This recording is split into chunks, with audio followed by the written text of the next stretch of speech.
Game में एजाज खान के double standards हर थोड़े थोड़े मौके पर नजर आते रहे हैं, लेकिन इस बार बहुत एविडेंटली और क्लियरली नजर आया है। चलिए आपको बताते हैं।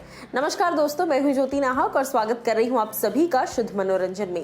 बिग बॉस के इस घर के अंदर एजाज खान डे 1 से हमेशा कुछ बातें रिपीट करते आए हैं, और वो बातें हैं कि जज्बा होना चाहिए शो का, डू और डाई वाली सिचुएशन होनी चाहिए, लड़ पड़ो, बिल्कुल कूद जाओ उस चीज में, गेम को जीतना है, ट्रॉफी जीतनी है, जज्बा होना चाहिए, पैशन नहीं है, भूख होनी चाहिए जीतने की। ये सारी बातें एजाज हमेशा से कहते नजर आए हैं। उसके अलावा एक और बात एजाज जो हमेशा कहते हैं वो ये है कि रुबीना में मुझे बिल्कुल पैशन नजर नहीं आता। जब आपको पता था कि मनु पंजाबी और मैं, हम दोनों लोगों के हाथ में है बाजी, तो आप क्यों नहीं आई मुझे कन्विंस करने। आपको याद होगा ये मुद्दा डेफिनेटली, जब चैलेंजर्स लौटे थे कैप्टनसी टास्क में, मेडल टास्क में, लगातार एक ही बात बार बार कही गई कि रुबीना ने कोशिश क्यों नहीं की, रुबीना ने कोशिश क्यों नहीं की, आप क्यों मुझे कन्विंस करने नहीं आई। जिस पर एजाज खान ने स्पेशली आरोप लगाए कि रुबीना के अंदर पैशन ही नहीं है गेम को जीतने का, या फिर अभिनव के अंदर पैशन नहीं है गेम के लिए। आज हमने देखा, यानी कि कल के एपिसोड में हमने देखा कि एजाज का पहला स्टेटमेंट जैस्मिन के लिए होता है, आप डिसाइड कर चुकी है राइट कि आप मेरा बैग फेंकने वाली हैं, आप मेरा जो सैक है वो फेंकने वाली है पूल में।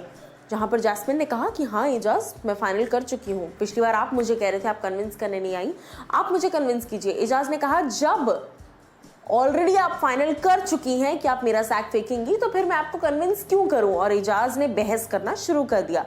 तो यहाँ पर क्या ये दोनों सिचुएशंस सिमिलर नहीं है? जब एजाज के पास रुबीना आकर साफ तौर पर एजाज को उन्होंने पूछा कि फाइनल है राइट कि आपका और मनु का ये रहेगा, आप मनु को देंगे, मनु आपको देगा, आप दोनों के बीच में रहेगा, या फिर आप तीनों के बीच में, आरशी आप मनु। एजाज कहते हैं हाँ हमारा फाइनल है, हमारे बीच में रहेगा। रुबीना ने उसके बाद कोशिश नहीं की। सेम चीज जब जैस्मिन ने कही कि मेरी तरफ से फाइनल है, मैं आपका सैक फेंकने वाली हूँ पूल में, तब एजाज ने कहा ठीक है जब फाइनल है तो फिर मैं आपको कन्विंस क्यों करूँ, क्योंकि आप एट द एंड वही करेंगी, आप जब ठान के गई हैं कि आपको मेरा फेंकना है। तो इसके बाद एजाज ने कन्विंस नहीं किया कि देखिए मैं गेम में रहना चाहता हूँ, प्लीज ये कीजिए वो कीजिए, कुछ नहीं। तो अब क्या एजाज रुबीना की तरह खेलने की कोशिश कर रहे हैं? तो यहाँ पर एजाज को आई थिंक घर से बाहर आकर ये बात समझनी पड़ेगी, और आई थिंक या तो वीकेंड का वार पर उन्हें कोई ये बात समझाए तो ज़्यादा बेहतर रहेगा। बट आप लोग खुद सोचिए, आप लोग एज अ व्यूअर जज कीजिए दोनों सिचुएशंस को।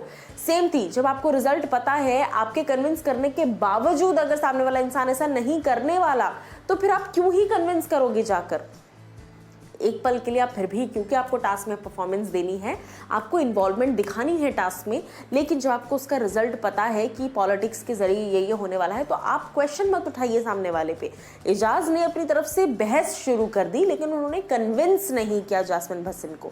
यहाँ पर एजाज का डबल गेम जो है वो एक्सपोज हो गया है कहीं ना कहीं, और इस वक्त एजाज घर के सबसे लॉस्ट सदस्य कह लीजिए, या फिर घर के सबसे कंफ्यूज्ड सदस्य नजर आ रहे हैं, या फिर मैं कहूंगी कि नजर ही नहीं आ रहे हैं। स्टार्टिंग का एक फेज था, आई थिंक पवित्रा पूनिया जब तक घर में थी तब तक एजाज काफी स्ट्रॉन्ग दिख रहे थे, काफी स्ट्रॉन्ग नजर आ रहे थे, और सिर्फ एजाज ही काफी हद तक नजर आ रहे थे।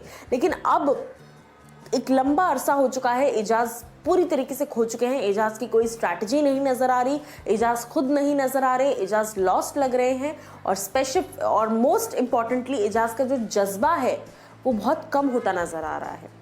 क्या कुछ आप लोगों को लगता है इन चीज़ों पर? आप मुझे ज़रूर बताइए। और इन दोनों सिचुएशंस में क्या आपको नहीं लगता कि एजाज ने डबल स्टैंडर्ड्स दिखाए हैं?